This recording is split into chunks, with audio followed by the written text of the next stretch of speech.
Hello viewers, welcome to Tips Mathematics. So இந்த வீடியோல எந்த டெஸ்ட் வந்து பார்க்க போறோம்னு பார்த்தீங்கன்னா 6th நியூ தமிழ் புக்ல இருக்கக்கூடிய 3வது இயர்ல இருக்க கணியனின் நண்பன் மற்றும் ஒளி பிறந்தது இந்த ரெண்டு தலைப்புல தான் இன்னைக்கு நம்ம டெஸ்ட் வந்து எழுத போறோம்.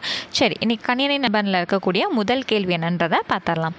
செக் நாட்டை சேர்ந்த நாடக ஆசிரியர் யார்? காரல் கபெக், கேஷ்புரோவ், ஐன்ஸ்டீன், நியூட்டன். ஆன்சர் தெரிஞ்சவங்க கமெண்ட் செக்ஷனில் கண்டிப்பாக கமெண்ட் பண்ணுங்கள். ஸோ இதுக்கான ஆன்சர் பார்த்திங்கன்னா ஆப்ஷன் ஏல இருக்கக்கூடிய காரல் கபெக். அடுத்தது ரோபோ என்ற சொல்லை முதலாக பயன்படுத்தியவர் யார்? காரல் கபெக், ஐன்ஸ்டீன், கேஷ்புரோவ், கெல்லட். ஆன்சர் தெரிஞ்சவங்க கமெண்ட் செக்ஷனில் கமெண்ட் பண்ணுங்கள். ஸோ ரோபோ அப்படிங்கிற வார்த்தையை ஃபஸ்ட் டைம் யூஸ் பண்ணவர் யார் அப்படின்னு பார்த்தீங்கன்னா ஆப்ஷன் ஏல இருக்கக்கூடிய காரல் கபெக், செக் நாட்டை சேர்ந்தவர். அடுத்தது 3வது கேள்வி, ரோபோ என்ற சொல்லின் பொருள் உழைப்பு, அடிமை, செயல், நேர்மை. ரோபோ அப்படிங்கிறதுக்கான பொருள் என்னென்னு பார்த்தீங்கன்னா ஆப்ஷன் பியில் இருக்கக்கூடிய அடிமை. அடுத்தது 4வது கேள்வி, நுண்ணுணர்வு கருவி என்பதற்கான இணையான ஆங்கில சொல் nanos, sensor, space, button. So நுண்ணுணர்வு கருவி அதுக்கான சரியான ஆங்கில சொல் என்னென்னு பார்த்தீங்கன்னா ஆப்ஷன் பியில் இருக்கக்கூடிய சென்சார்.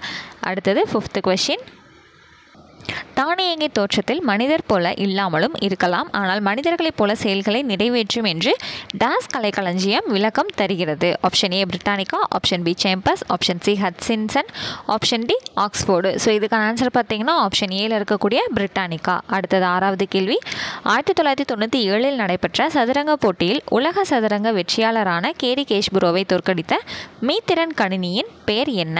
தி ப்ளூ, மீ ப்ளூ, இ ப்ளூ, டீப் ப்ளூ. ஸோ இதுக்கான ஆன்சர் பார்த்திங்கன்னா ஆப்ஷன் டியில் இருக்கக்கூடிய டீப் ப்ளூ. அடுத்தது 7வது கேள்வி, டீப் ப்ளூ என்ற மீத்திறன் கணினியை உருவாக்கிய நிறுவனம் எது? So TCS, IBM, Boston Dynamics, Harvest Automation. So இதுக்கான ஆன்சர் வந்து பார்த்தீங்க அப்படின்னா ஆப்ஷன் பியில் இருக்கக்கூடிய ஐபிஎம். ஓகேங்களா. அடுத்தது 8th கொஸ்டின், உலகின் முதன்முறையாக சோஃபியா என்ற ரோபோவிற்கு குடியுரிமை வழங்கிய நாடு எது? Saudi Arabia, Iraq, England, France. So இதுக்கான ஆன்சர் பார்த்தீங்கன்னா ஆப்ஷன் ஏல இருக்கக்கூடிய சவுதி அரேபியா. அடுத்து 9th கொஸ்டின், சோஃபியா என்ற ரோபோவிற்கு புதுமைகளின் வெற்றியாளர் என்ற பட்டத்தை வழங்கிய அமைப்பு எது அப்படின்னு பார்த்தீங்கன்னா ஆப்ஷன் பியில் இருக்கக்கூடிய ஐநா சபை. அடுத்து 10th கொஸ்டின், நுட்பமாக சிந்தித்து அறிவது டாஸ்?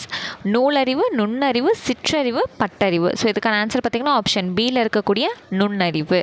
அடுத்தது தானே இயங்கும் எந்திரம் கணினி, தானியங்கி, அலைபேசி, தொலைக்காட்சி. ஸோ இதுக்கான ஆன்சர் பார்த்திங்கன்னா ஆப்ஷன் பியில் இருக்கக்கூடிய தானியங்கி. அடுத்து 12th ஒன், நின்றிருந்த என்னும் சொல்லை பிரித்து எழுத கிடைப்பது. ஸோ இது வந்து எப்படி பிரிக்கலான்னு பார்த்தீங்கன்னா நின்று கூட்டல் இருந்த. ஸோ ஆப்ஷன் பியில் இருக்குது பார்த்தீங்களா, நின்றிருந்தங்கிறது நின்று கூட்டல் இருந்த அப்படிங்கிறது நமக்கு ஆன்சராக கிடைக்கும். அடுத்தது 13th கொஸ்டின், அவ்வுருவம் என்னும் சொல்லை பிரித்து எழுத கிடைப்பது எப்படி வரும்னு பார்த்தீங்கன்னா ஆ கூட்டல் உருவம். சரிங்களா. இந்த இவ்வு வந்து போயிட்டு அடுத்தது வந்து இவ்வு கூட்டல் ஊ அப்படிங்கிறதுலையும் இவ்வு வந்து போயிட்டு ஆ கூட்டல் உருவம் அப்படிங்கிறது நமக்கு கிடைக்கும். அடுத்தது மருத்துவம் கூட்டல் துறை என்பதனை சேர்த்து எழுத கிடைக்கும் சொல் மருத்துவத்துறை. சரிங்களா. ஆப்ஷன் பியில் இருக்கக்கூடிய மருத்துவத்துறை. அடுத்தது 15th ஒன், செயல் கூட்டல் இலக்க என்பதனை சேர்த்து எழுத கிடைக்கும் சொல் செயல் இலக்க. அதாவது இல்லு கூட்டல் ஈ சேர்ந்து நமக்கு லீன் வந்துட்டு செயல் இலக்க அப்படின்னு வருமா. அப்போ ஆப்ஷன் ஏல இருக்கக்கூடிய செயல் இலக்க தான் நமக்கு சரியான பதில். அடுத்தது நீக்குதல் என்னும் சொல்லின் எதிர்ச்சொல் என்ன அப்படின்னு வந்து பார்த்தீங்கன்னா நீக்குதல் அப்படிங்கிறது என்னங்க வரும்? ஸோ நீக்குதல் அப்படிங்கிறதுக்கு வந்து சேர்த்தல் அப்படிங்கிற வார்த்தை தான் வந்திருக்கணும். ஸோ அது இங்கே வந்து கொடுக்கப்படலைங்க.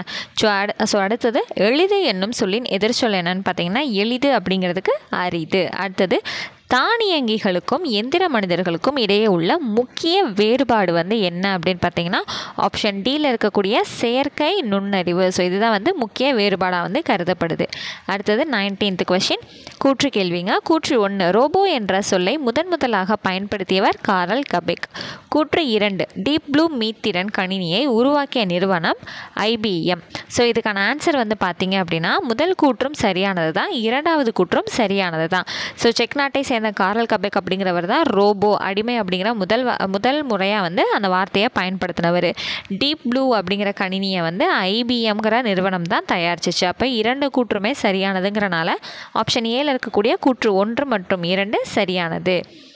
ஸோ அடுத்தது இந்த லெசனுக்கான லாஸ்ட் கேள்வி. கூற்று 1 வந்து உலகில் முதன்முறையாக சோஃபியா என்ற ரோபோவிற்கு குடியுரிமை வழங்கிய நாடு ஈராக். ஸோ இது என்னதுங்க? தவறானது. சவுதி அரேபியா தானே கொடுத்துச்சு. அடுத்தது சோஃபியா என்ற ரோபோவிற்கு புதுமைகளின் வெற்றியாளர் என்ற பட்டத்தை வழங்கிய அமைப்பு ஐநா சபை ஆகும். ஸோ நமக்கு கூற்று 1 வந்து தப்பு, கூற்று 2 மட்டும் சரியானது. அப்போ ஆப்ஷன் டி தான் நமக்கு சரியானது. ஸோ ஒளி பிறந்தது அப்படிங்கிற பாடம் மட்டும் பார்த்துட்டோன்னா இன்றைக்கான தேர்வு வந்து நமக்கு முழுமை அடைஞ்சிரும். ஸோ மொத்தம் ஒரு 5 கேள்வி தாங்க இதில். அப்துல் கலாம் அவர்களுக்கு தமிழில் பிடித்த நூல் எது அப்படின்னு வந்து பார்த்தா திருக்குறள், ஏலாதி, நற்றிணை, அகநானூறுன்னு சொல்லியிருக்கா. ஸோ அவருக்கு ரொம்ப பிடிச்ச புக்கு வந்து தமிழில் திருக்குறள். ஓகேவா? அடுத்தது அறிவு அச்சம் காக்கும் கருவி செருவாருக்கும் உள்ளளிக்கல் ஆஹா அரண் என்ற குறள் யார் வாழ்க்கைக்கு வலு சேர்த்தது? அப்துல் கலாம், நேரு, காந்தி, சிவன். ஸோ யாரோட வாழ்க்கைக்கு வந்து வலு சேர்த்தது அப்படின்னு அந்த பாடத்தில் நம்ம படிச்சிருப்போம். அப்துல் கலாமோட வாழ்க்கைக்கு வலு சேர்த்தது. அடுத்த 3வது கொஸ்டின். அப்துல் கலாம் அவர்கள் லிலியன் வாட்சன் எழுதிய டேஸ் நூல் மிகவும் பிடிக்கும்? The customs of mankind, lights from many lamps, book to etiquette, wives on fire. So Lillian Watson எழுதின புக் வந்து லைட்ஸ் ஃப்ரம் மெனி லேம்ப்ஸ், விளக்குகள் பல தந்த ஒளி அப்படின்னு சொல்லி தமிழில் வந்து கொடுத்துருப்பாங்க. அது வந்து அவருக்கு ரொம்ப பிடித்தமான புத்தகம். அடுத்தது பார்த்திங்கன்னா பாதுகாப்பு கருவிகளில் பயன்படுத்தப்படும் டேஸை கொண்டு 300 கிராம் எடையில் செயற்கைக்கால்கள் உருவாக்கப்பட்டன. ஸோ இதுக்கான ஆன்சர் பார்த்திங்கன்னா ஆப்ஷன் சியில் இருக்கக்கூடிய கார்பன் இலை. அடுத்தது கடைசி கேள்வி. இந்தியா நிலவுக்கு அனுப்பிய செயற்கைக்கோளின் எடை என்ன அப்படின்னு பார்த்தீங்கன்னா ஆப்ஷன் பியில் இருக்கக்கூடிய 525. ஸோ இன்றைக்கி பார்த்திங்கன்னா 2 லெசனுக்கான தேர்வு வந்து நம்ம பார்த்து முடிச்சிட்டோம். நாளைக்கு வந்து இதுக்கான இலக்கணம் வந்து பார்த்தோன்னா இந்த இயல் வந்து கம்ப்ளீட் ஆயிரும் நமக்கு. ஸோ மொழி முதல் எழுத்துக்கள் அப்படிங்கிறது மட்டும் நாளைக்கு வந்து டெஸ்ட் வந்து இருக்குங்க. ஸோ தெளிவாக அந்த இலக்கணம் பகுதியாக இருக்கட்டும், புக் பேக்கில் இருக்கக்கூடிய அந்த தமிழாக்கங்களாக இருக்கட்டும் எல்லாத்தையுமே வந்து தெளிவாக படித்து வச்சுக்கோங்க. மொழித்திறன் பயிற்சி எல்லாமே வந்து கம்ப்ளீட்டாக த்ரூ அவுட்டாக வந்து படித்து வச்சுக்கோங்க. ஸோ உங்களுக்கு 6th ஃபஸ்ட்டு டெஸ்ட்லேருந்து கொஷின்ஸ் வந்து தேவைப்படுது அப்படின்னா நீங்கள் தாராளமாக நம்மளோட வாட்ஸ்அப் நம்பருக்கு டெக்ஸ்ட் பண்ணி நீங்கள் இது எல்லாத்தையுமே வந்து வாங்கி வச்சு படிச்சுக்கோங்க. ஸோ அடுத்து நீங்கள் ஒவ்வொரு தடவைக்கும் ரிவிஷன் பர்பஸ்க்கு டாபிக் வைஸ்க்கு ஒவ்வொரு தடவை நீங்கள் வீடியோ பார்க்க வேண்டிய அவசியம் இருக்காது. அந்த PDF உங்கள் கையில் இருந்தாலே போதுமானது.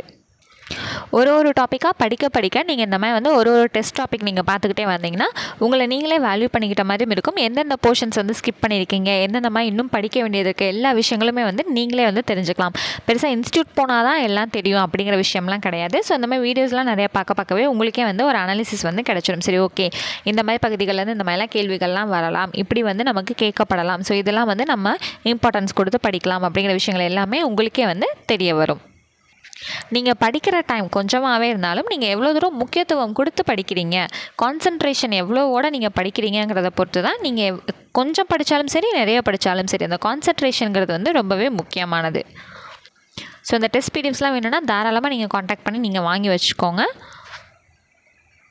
ஸோ இன்னும் நோட்டிஃபிகேஷன் வரல, எல்லாம் தள்ளி போயிட்டே இருக்குது அப்படின்னு சொல்லிட்டு யாரும் படிக்காமலாம் இருக்காதீங்க. கண்டிப்பாக வந்து கொஞ்சம் கொஞ்சமாக டெய்லி அட்லீஸ்ட் ஒரு 2 hours வந்து படிச்சுக்கிட்டே வந்து இருங்க. ஸோ நெக்ஸ்ட் வீடியோவில் மீட் பண்ணுறேன். தேங்க்யூ.